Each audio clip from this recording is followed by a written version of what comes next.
เรากำลังจำพีนี่ทุกคนบ้านลากจำพีมหาศักดิ์นัดบ้านได้ทุกคน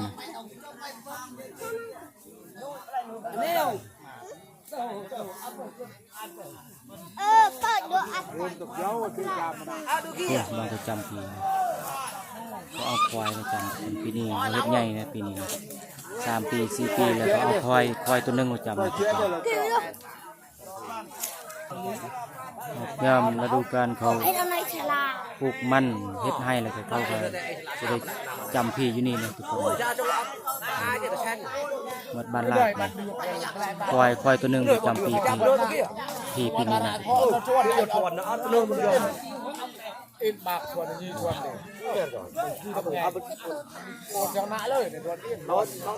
ซ้ำเขาเอาบุญเลยทุกคน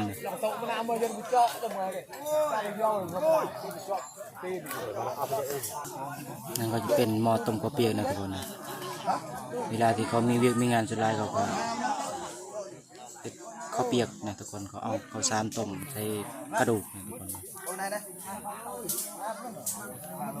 สุดท้ายมันก็คอยจะมีนะผู้หญิงนะสุดท้ายมีแต่ผู้ชายนะทุกคนนะเวลามีเวียกมีงานจำพีนี่นะผู้หญิงเขาสุดท้ายเขาบ่ค่อยได้มานะ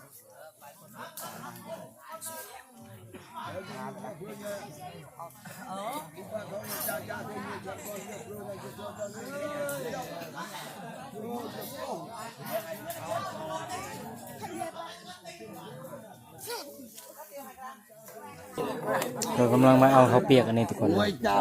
ข้าวเปียกต้มข้าวเปียกอันนี้ทุกคนต้มใส่กระดูกคนไล่ขนาดทุกคนซ้ำก็เอาบุญเลยเขาเอาข้าวเปียกต้มใส่กระดูกทุกคนอันนั้นเขากินแล้วดู